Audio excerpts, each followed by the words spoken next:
میرے محترم بزرگوں اور دوستوں، جمعیت علماء ہند کے سلسلے میں آپ اس چیز کو سمجھتے ہوں گے، اور نہیں سمجھتے تو سمجھ لیجئے کہ جمعیت علماء ہند کوئی سیاسی جماعت نہیں ہے۔ جب تھی تب تھی، ملک کی آزادی سے پہلے، لیکن ملک کی آزادی کے بعد اپنے تمام اکابر رحمہم اللہ نے، حضرت مدنی نے، مولانا ابوالکلام آزاد نے، مولانا حفظ الرحمان صاحب نے یہ طے کر لیا، حضرت مفتی کفایت اللہ صاحب نے، کہ اب جمعیت علماء خالص ایک غیر سیاسی اور مذہبی جماعت ہے۔ آج سے ہمارا ملک کی پارلیمنٹری اور اسمبلی کی سیاست سے ایک کوڑی کے برابر بھی کچھ لینا دینا نہیں ہے۔ ہم سمجھتے ہیں کہ سیاست میں بڑے نشیب و فراز آتے رہتے ہیں، اتار چڑھاؤ ہوتا رہتا ہے۔ ہم اپنی آنکھوں سے دیکھتے ہیں کہ وہ سیاسی پارٹیاں جو حکومت کرتی چلی آتی ہیں اور ملک پر ان کی گرفت ہوتی ہے، حالات کروٹ لیتے ہیں۔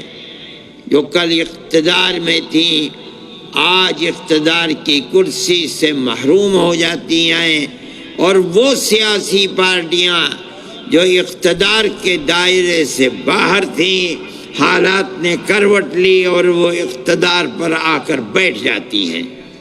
یہ نشیب و فراز ہم اپنی آنکھوں سے دیکھتے ہیں، لیکن میں یہ سمجھتا ہوں کہ جمعیت علماء کے اکابر نے ملک کی آزادی کے بعد جو فیصلہ کیا تھا، اسی فیصلے کی وجہ سے جمعیت علماء ہر وقت ہر زمانے میں زندہ و جاوید ہے، اور الحمدللہ ان کے نقش قدم پر چل کر روز بروز بڑھ رہی ہے، پیچھے نہیں ہٹ رہی ہے۔ حالات کیسے بھی ملک کے اندر آئیں، کیسے بھی نشیب و فراز آئیں، لیکن جمعیت علماء اپنی جگہ پر ہے اور اکابر کے طریقے کو اپنائے ہوئی ہے۔ جمعیت علماء ہند نے کسی وقت بھی ملک اور ملک میں بسنے والوں کے مفاد سے اپنی آنکھوں کو بند نہیں کیا۔ کسی کی بھی حکومت ہو، اقتدار کی کرسی پر کوئی بھی آ کر بیٹھے، ہمیں اس سے کوئی سروکار نہیں ہے۔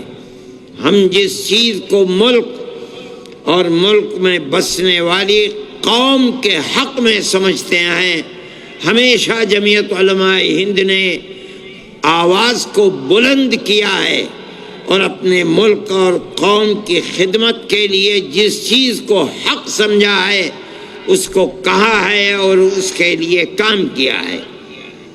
میں یہ بات کہتا ہوں اور آپ تک اس بات کو پہنچانا چاہتا ہوں، تاکہ آپ یہ سمجھیں کہ جمعیت علماء کا کردار اس ملک کو اٹھانے میں، امن و امان کو قائم کرنے میں، ملک کی ترقی میں کیا ہے، آپ اس کو اپنے ذہن میں رکھیں۔